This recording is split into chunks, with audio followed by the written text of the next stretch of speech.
The elevator doors closed behind Grace Miller for the last time. The office smelled of burnt coffee and paper, the scent of a life she was leaving behind. Her resignation letter rested in her purse, already signed, already done. The offer from New Mexico glowed in her mind like a faraway sunrise. Today wasn't about ending something, it was about beginning again.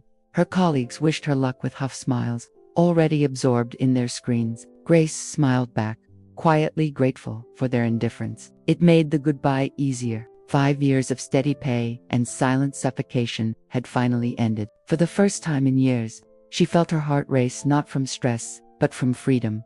Outside, the city buzzed with horns and cold wind. She paused at the corner where she used to grab her morning latte. 2 new beginnings, she whispered, raising the cup to herself. The words trembled a little, like wings learning to open. Still, they were enough. That night, her small apartment looked emptier than usual. Boxers sat in corners, each filled with fragments of a life that no longer fit. She stared at her drafting table, her favorite pens, her unfinished sketches. They had waited for this moment longer than she had. The plane ticket on her desk bore her new destination, Santa Fe, New Mexico. Grace traced the letters with her fingers, imagining the heat, the light, the colors she hadn't yet seen. She wasn't running from comfort. She was running toward possibility. Later, lying in bed, she couldn't sleep. Excitement and fear danced inside her like restless twins. Could she really start over at 50? Could creativity still be reborn after years of silence? Her pulse answered before her thoughts could.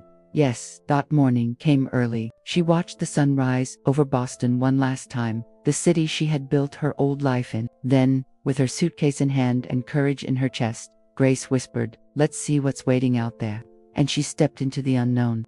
The air in New Mexico felt like another element entirely, dry, light, and filled with sun. Grace's first breath outside the airport tasted of dust and freedom. The horizon stretched endlessly, painted in gold and ochre. "So, this is where it begins," she murmured, shading her eyes. A driver from the firm met her with a placard and a warm smile. The ride to the design site took her through open plains and distant mesas. Every mile pulled her further from who she had been. Grace watched the landscape and felt both small and infinite. Her pulse matched the rhythm of the road. The company's headquarters sat on a low hill, surrounded by half-built structures. Steel beams caught the light like sculpture. Inside, the team worked quietly, sketches and models scattered across wide wooden tables. It smelled of sawdust, coffee, and ambition. She felt at home instantly.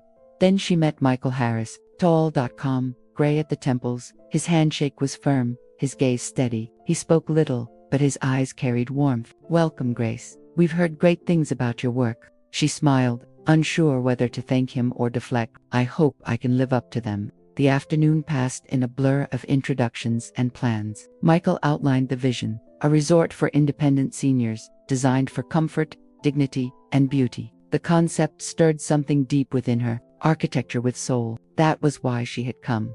As the sun began to set, Grace stood outside the site office, watching the desert glow red. Wind brushed her hair, whispering secrets she couldn't yet understand. For the first time in years, her mind buzzed with ideas instead of deadlines. That night, in her small guest house, she unpacked her pens and sketchbook. On the first blank page, she drew a curve, then a line, then a burst of light. It wasn't a design yet, just a feeling, but it was alive.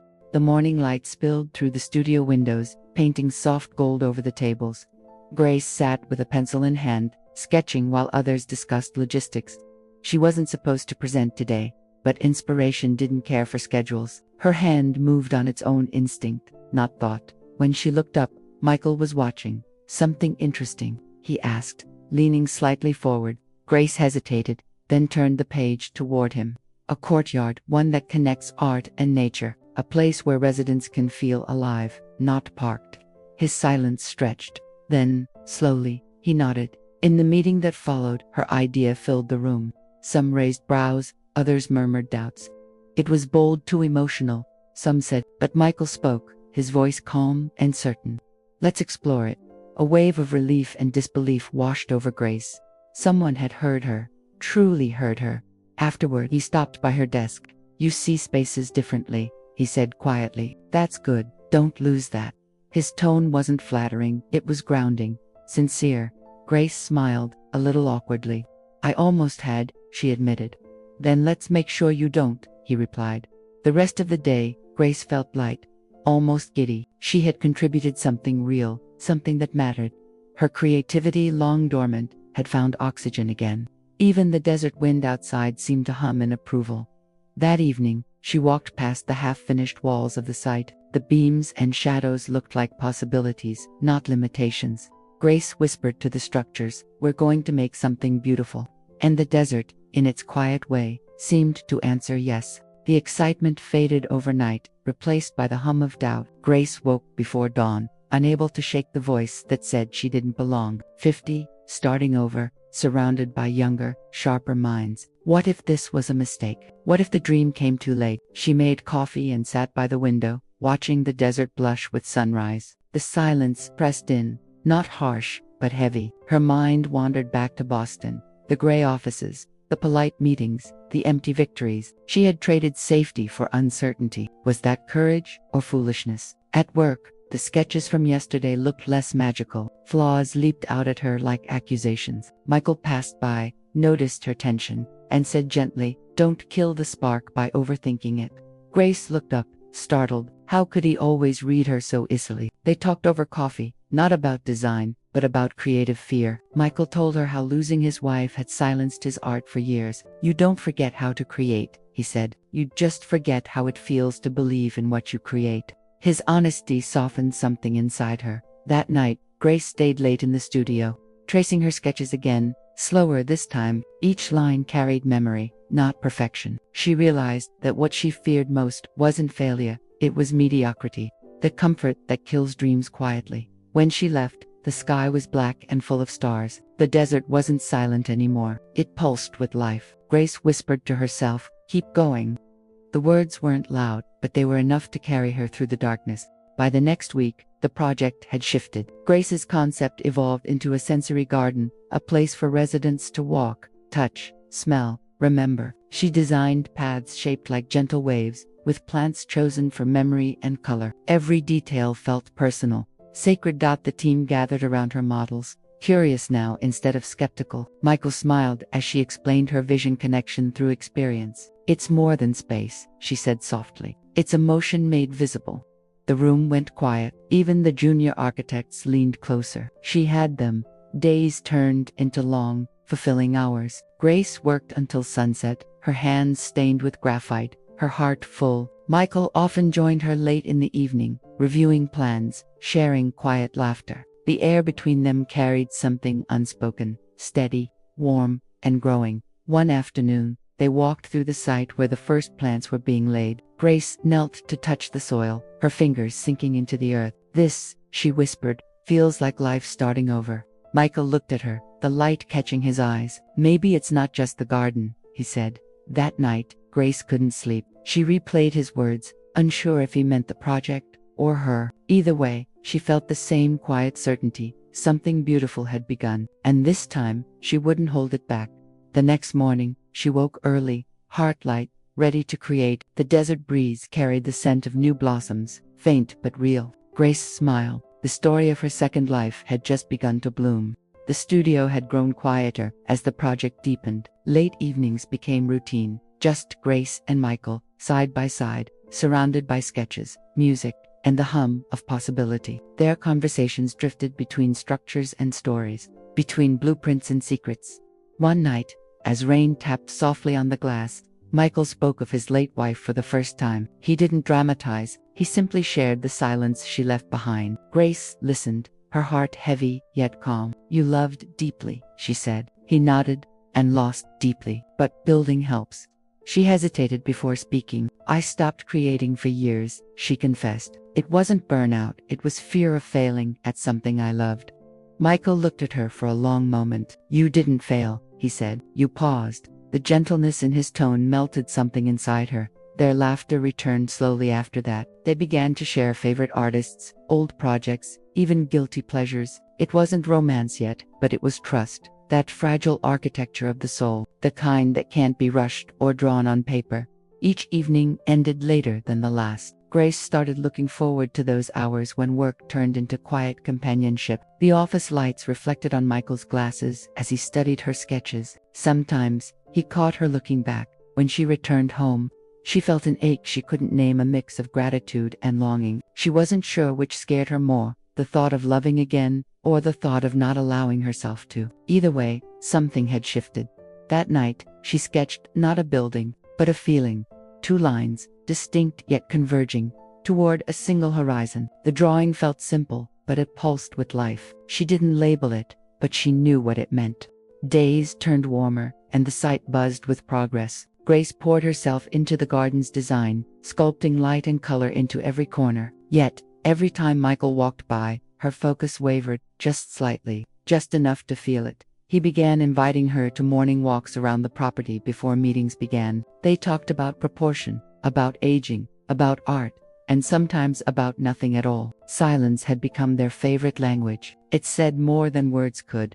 During one of those walks, Michael stopped at the half-built pergola. "This curve," he said, tracing the air with his hand, "it feels alive." Grace smiled. "It's supposed to breathe." Their eyes met for a second too long, a second that seemed to stretch and shimmer. Back in the studio, she found herself redrawing entire layouts, chasing perfection she couldn't define. It wasn't just about the project anymore. It was about him, about being seen, being understood. It terrified her and thrilled her all at once. That night, she sat outside her guest house watching the desert stars. She tried to reason with her heart, to remind it of boundaries, of caution, of scars. But the heart, as always, doesn't take orders. It only listens to rhythm and truth. The next morning, Michael brought her coffee. "You look like you didn't sleep," he said. Grace smiled faintly. "Maybe I was dreaming with my eyes open."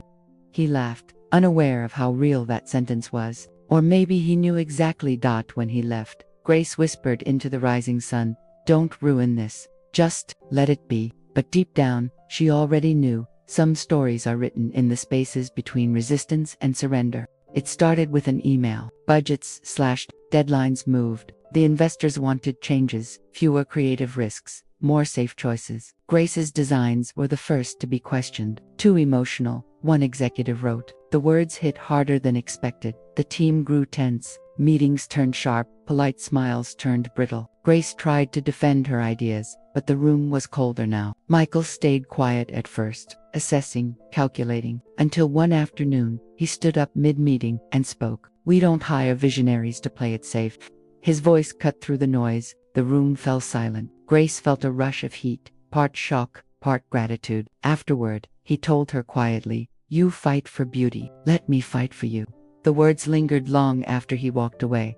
Outside, a real storm gathered. Winds swept the desert. Clouds rolled like gray beasts. Grace stayed late, reviewing her drawings while thunder echoed across the open land. Each rumble felt like a heartbeat from the earth itself, wild and alive. When Michael found her, papers fluttering across the table, he simply said, "Come on, you'll drown in your thoughts before the rain even reaches you." She laughed, following him outside. The air smelled of electricity and dust, chaos and clarity. They stood under the awning, watching lightning split the horizon. "Every project faces its storm," he said. "What matters is what survives after." Grace nodded, her pulse racing. Somewhere between thunder and silence, she realized this wasn't just weather, it was change. Weeks later, Gomp returned. The storm, both literal and professional, had passed. Grace's design for the House of Light was approved, reworked, and finally celebrated. It would be the heart of the resort, a space of openness, warmth, and reflection. Michael joined her at dawn to watch the construction begin. Sunlight poured through the rising beams, scattering gold across the dust. "You did this," he said softly. Grace shook her head. "We did." He didn't argue. He simply smiled, a rare, quiet smile that reached his eyes. Inside the half-built structure, light played tricks through the unfinished roof. Grace closed her eyes, letting it wash over her skin. She felt weightless, like she belonged to something larger than herself. Michael watched her, not as a colleague, but as someone rediscovering joy. Later, that evening, he invited her to dinner. Casual, unplanned, they talked about everything except the project. Music, childhood dreams, the first buildings that ever moved them. When he walked her home, neither wanted to say goodnight. Under the stars, he hesitated, then said, "You remind me of what love looks like when it's honest."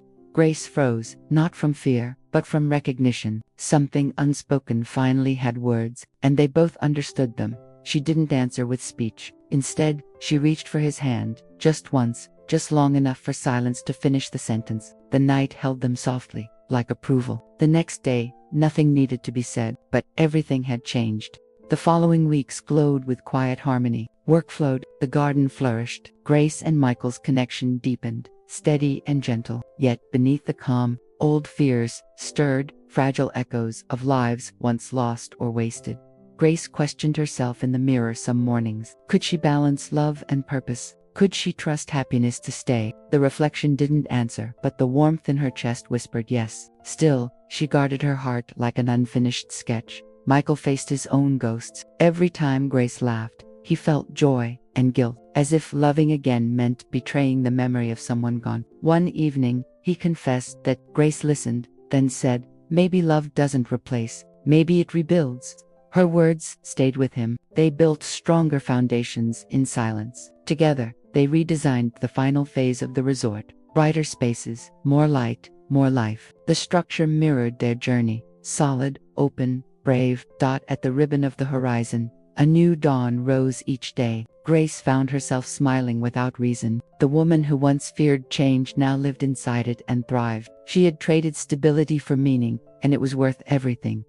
One evening, as the desert wind danced through the open halls, Michael whispered, "I think this is home." Grace smiled. "Then let's finish building it together."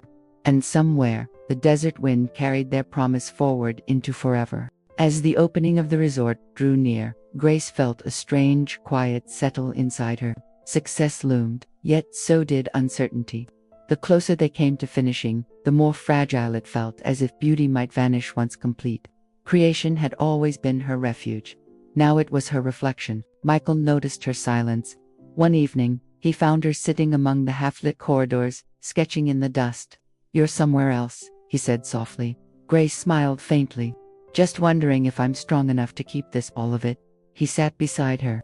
"You already are." Still, doubt whispered. What if this love was another chapter that ended too soon? What if she lost herself again in someone else's story? But when Michael reached for her hand, everything stilled.